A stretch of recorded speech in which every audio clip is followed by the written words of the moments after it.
Hi, and welcome to Heartland Stitches. My name is Vicki, otherwise known as Heartland Knits on Ravelry and Instagram, and this is my channel where I talk about all my sewing and knitting and sometimes other projects. Today I'd like to talk to you about my me-made wardrobe from last year in 2018.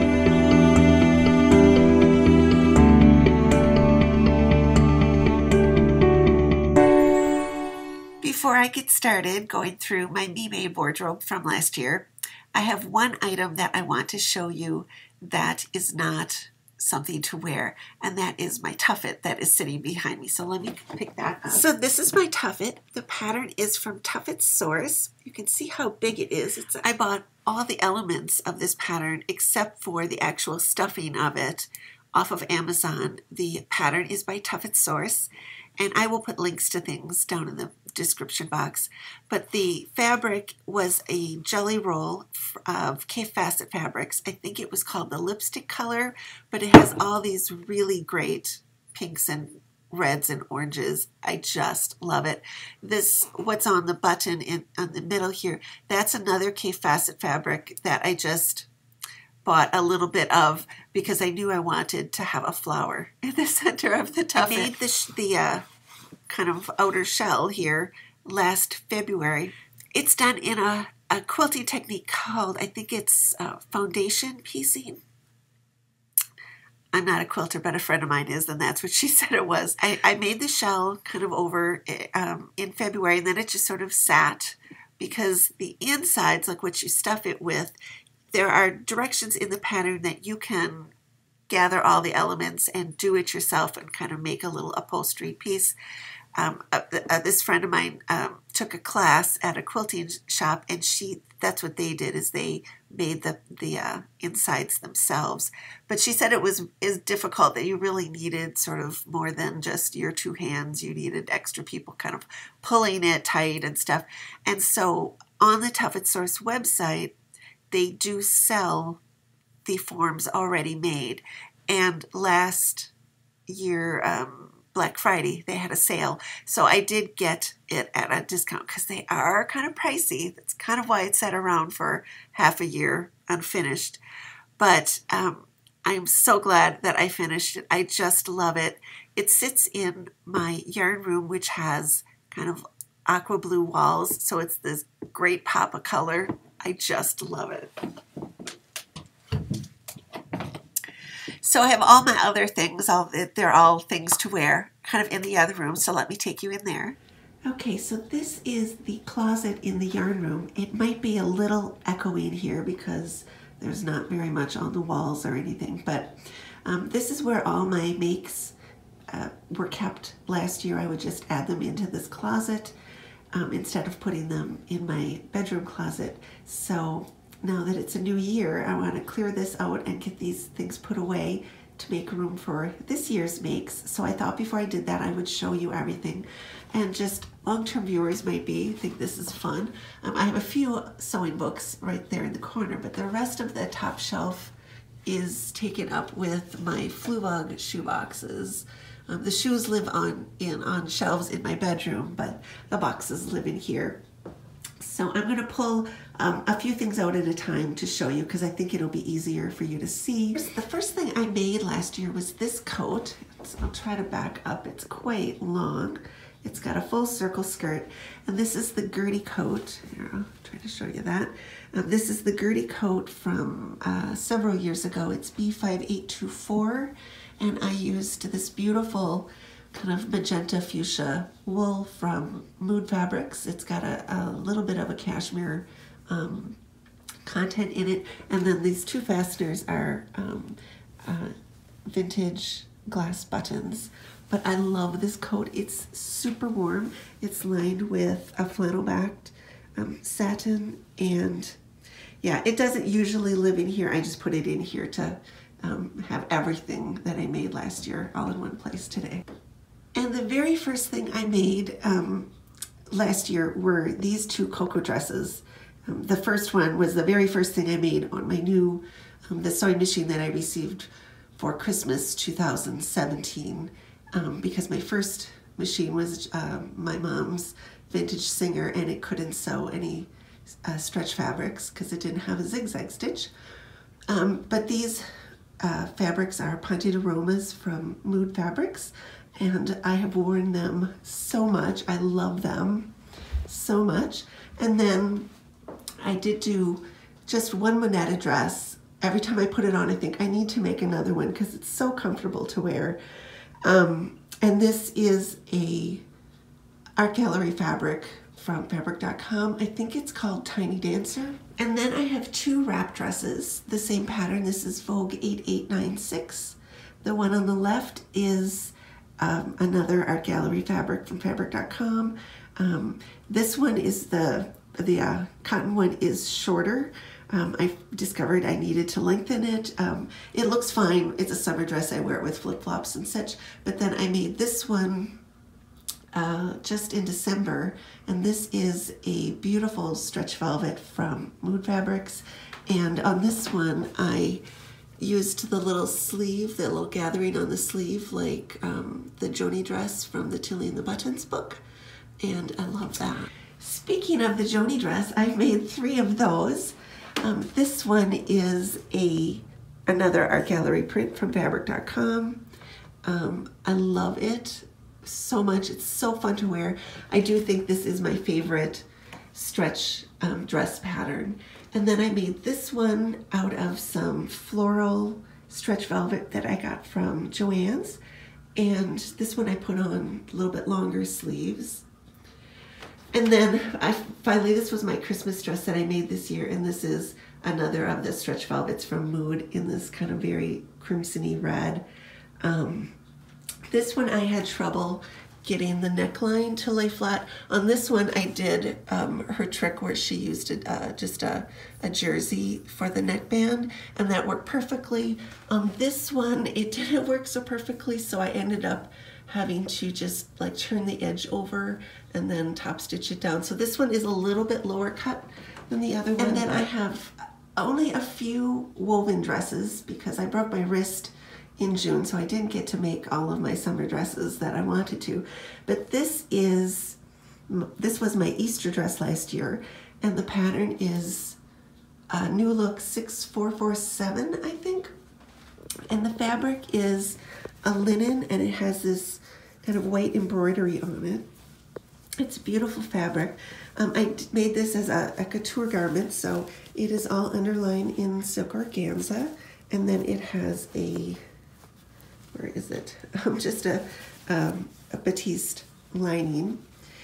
I love how I was able to get this midriff band done in kind of the selvages, how the embroidery was put onto the fabric. There was kind of curved areas on the selvages, and I utilized that to make this band in a solid, and I think it really helps to kind of break it up, and it makes it look a lot nicer. And I have to show you how happy the pattern matching along the zipper. I'm just like so in love with that. And then I made 2 Belladonna dresses, and this is a Deer and Doe pattern. The one on the left was the first one, and it has this, the fabric is this beautiful chambray from fabric.com. I wore this dress a ton last summer. I did the keyhole back on this version. Let's see if I could get that up there. And it just has bias tape for the edging. I love this pattern so much. Part of the reason is it has just darts in the back, but in the front it has pleats, and then the pockets are kind of an integral part of the skirt. They're not just an inseam pocket. But then in the autumn I made this dress. This is just a quilting cotton from Joann's, and this one I am fully lined because I thought I would be wearing it with tights as the weather got colder, and then I just did the closed up back, or the full back on that one. But I just love everything about that dress. A not so successful make was this dress. This is the Blue dress from Deer & Doe Patterns. And I tried to make this right at the end when I still had my cast on, but it was almost ready for it to come off. And it ended up quite big. This was the first time I had tried to do a dress without a waist seam, but I love the bow detail in the back. But I was kind of obsessed with getting this dress last summer, and I wanted this kind of black bow in the back, and I did try to fix it later on, and it didn't really work. So I think I need to try to refit a muslin for it, and or maybe it was just the fabric was a little too flimsy or something, but I don't know. I will probably give this pattern another go, or maybe it's just not the right one for me. I also made 3 Cleo pinafore dresses from Tealing the Buttons. This one was my first one, and I was just going to try it and see if I wasn't sure if I was going to like wearing something like that. And so I made it last May, and I wore it once and just was not really confident and just thought, no, that's really not the right thing for me. And then I broke my wrist. And I think I wore this dress every day that first week because I had a big splint kind of that kept my elbow immobile. And this was kind of the one thing, if I just wore it with a different t-shirt every day, I could get it on and get myself dressed all by myself because there were no buttons and there were no zippers. I could just put this on. So I decided I really liked it, and I ended up wearing it quite a bit last summer. So kind of towards the fall, I decided I wanted to make a denim one. So I had this denim. This is just from Joann's, and I used hot pink top stitching on it, which was really fun to do. It was kind of my first attempt at some, real contrasting top stitching. So that was a lot of fun. And then I thought, I really wanted a wide wale corduroy one in black, which I couldn't really find anywhere. I ended up finding this, which looks quite like the wide wale corduroy, but it's listed as ribbed velvet because the wales are farther apart. So it is kind of sheer in between there, but because it was for winter, I wanted to line it anyway. So it is lined with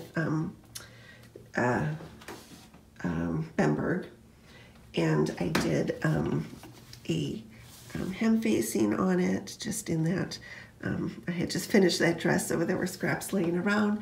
But actually the black one has gotten more wear than the denim one. I only made one woven top all last year, and it was this Tilly and the Buttons Mimi blouse. I really love the little details, the little pleat on the sleeve. I'm not sure I got the sizing just right. It feels, or else maybe it's the fabric is too thick. This is was a poplin shirting that I got at Joann's, and so maybe it's just a little too stiff. I don't know. I am going to definitely try this again because I think it's a really pretty little blouse. I did make 4 Agnes tops, though. This was my first one, which is this kind of black and white striped. I can't remember the name of it, but it's an art gallery print. This was leftovers from my dress. They're a little kind of wrinkly because I don't usually have them hanging on hangers like this. This is a pink and white striped, I think I got this at Mood Fabrics. And then this is my very, very favorite one. This is another kind of hot pink and white. And this one, I used that little kind of ruching on the sleeve. It didn't gather as much on this fabric, but I love it. I wear these a lot. And then I made 2 Bronte t-shirts. This is a pattern by Jennifer Lauren. I love this kind of bubblegum pink one. It's got long sleeves. It's seen a lot of wear this winter. And then I made, there's that pink and white stripe again. I made this one and did little buttons on the shoulder. But it's just a nice, I like the neckline. It's not quite a scoop. It's not quite a boat neck. It's just a little bit different. And then we have the biggest fail of the year. This is the Freya from the Tilly and the Buttons stretch book. Once I got that book, I decided I wanted to make everything in it. I don't think this is the pattern's fault. I think it's more the fabric's fault. And it looks quite nice, but I don't think there's any cotton content in it at all. It's, I think it's just totally polyester. And every time if I try to wear it and I'll put it on, it makes my skin crawl. I immediately have to tear it off. So this, I am not going to keep this. I'm going to donate, and so hopefully somebody will get some use out of it. But I know that I am never ever going to wear it. I know I knit. I sewed a lot of the Tilly patterns, but I had both of her books. They were new to me last year, so I did. These are 3 Delphine skirts. This was the first one I had, and it was it's kind of an outdoor canvasy fabric, so it's not real successful as a wearable skirt, but I just love the fabric and the birds. So there's that one. This is this floral one and the white one I made both last May, and I wore them a lot last summer. The white one is a stretch denim, and I changed the waistband on it to be curved, and that one actually fit me a lot better. And then this skirt is the BB skirt from the stretch book, and originally that really didn't appeal to me very much, but then I had decided to make all the things, and so I found this fabric, which is a suede scuba. It actually, it has like a nap on it, like suede does. And I just found this at Joann's and thought I would do all the panels in the black. And I love this skirt. I ended up having to top stitch the seams down just to get them to lay nice and flat. And I also drafted a hem facing for the bottom. It's kind of, this camera's picking up all the dust. And then I also left off the waistband at the top. I drafted a facing for up there, and because I just knew that I would never wear anything tucked into it. I would always have a top over the, a sweater or something over the top, and just getting rid of that waistband just, eliminated extra bulk around my waist. But I really love this skirt, and I chopped off a little bit of length, so it's kind of lands right at my knee, but I ended up really loving this skirt. A project again from the stretch book. I do have the joggers are made too, but they are in the laundry because I wear them all the time. So I don't have those here to show you, but you know what joggers look like. Anyway, this is the hoodie. I used that pink and white stripe for the hood lining, and then I got some of those Alb stuff cuffing from, I ordered this from an Etsy store in Germany, and I thought, oh, that's going to be expensive to, order this from overseas, and the shipping on it was like $5.25 or something. It was less than you could spend getting something from across the country. So, but I love it. It's got this little silver Lurex edge, which is why I put the silver kind of shoelace tie. This has never been worn because I finished it kind of just when the weather turned like too cold to wear it outside. But I'm sure it will.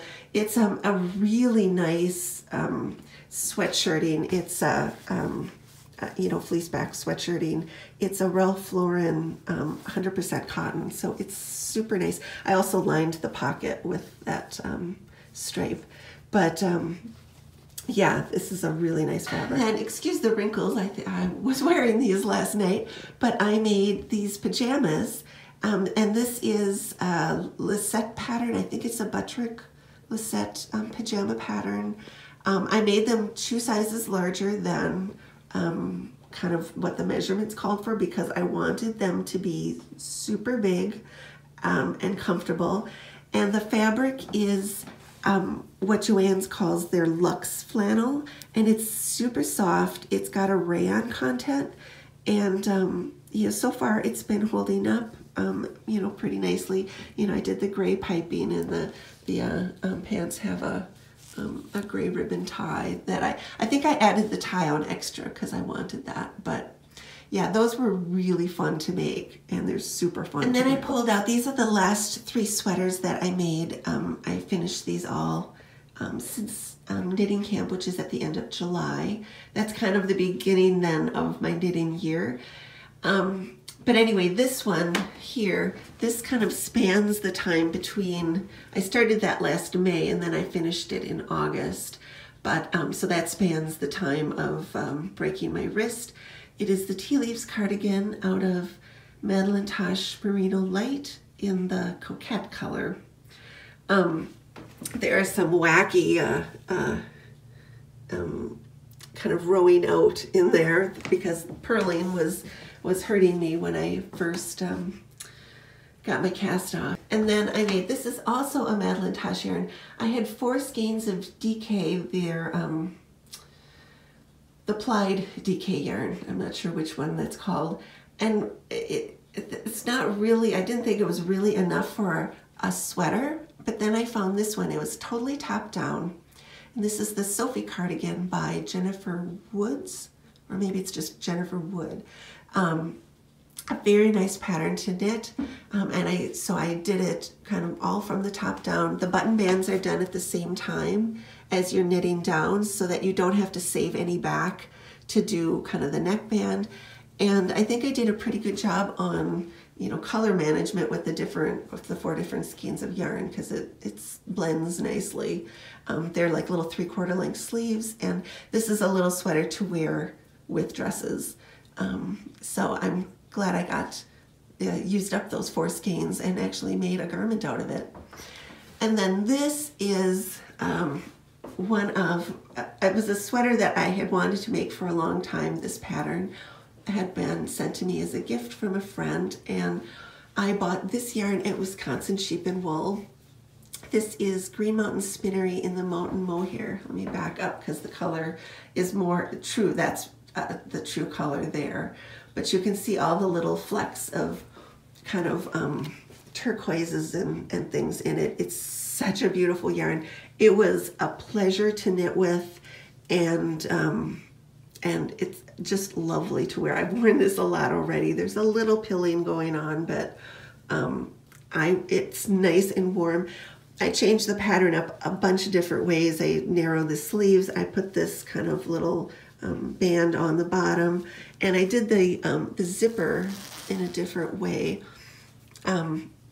This is a way I learned at knitting camp one year, but you pick up stitches and you knit a facing, and then you sew the zipper, you back stitch it into that facing, and then you over the top you back stitch it onto there, and there's an I-cord border right along the edge, and it's not doesn't catch really.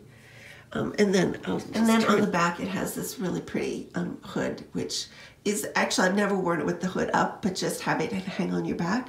It's super nice and warm. I highly recommend this yarn. I'm going to get more of it and make another sweater out of another color for sure. Oh, and just so you know, I don't ordinarily keep my sweaters on hangers like this. I would never have them hanging on hangers because they would stretch out and get funny marks on the shoulders and stuff. So I just put them on hangers just to show you.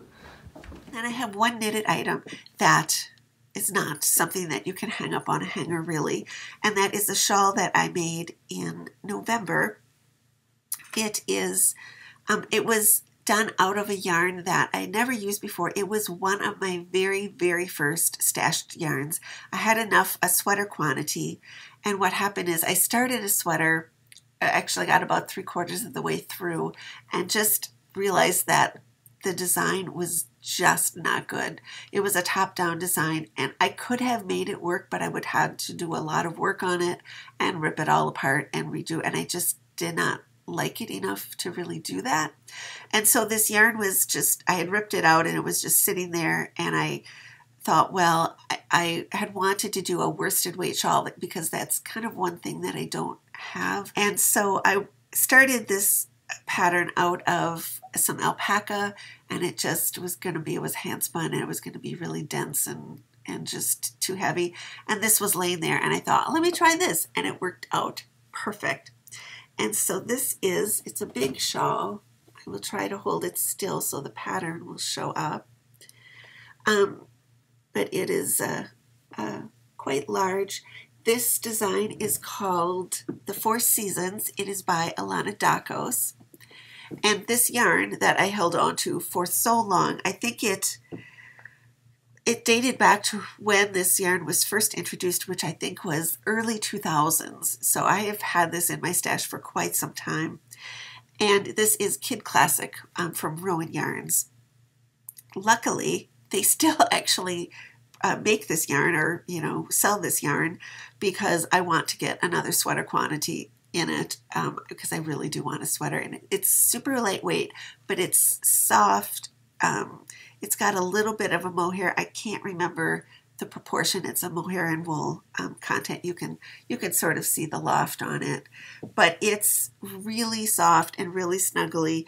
I haven't actually worn it. When I finished it, I had it kind of draped across the back of the sofa, and it looks really pretty there. So it's just been sitting there. I still have to work the ends in after I blocked it. But yeah, that is my last. I think I did a fisherman, Fair Isle fisherman's cap, but that's in another room. So yeah, I really recommend this pattern. It was very fun to do. Alana Dakos is, after that sort of disaster of that horrible design, I knew I wanted to do something that I knew was going to be turn out. And Alana Dakos is sort of a knitter's knitter. She knows her stuff. So yeah.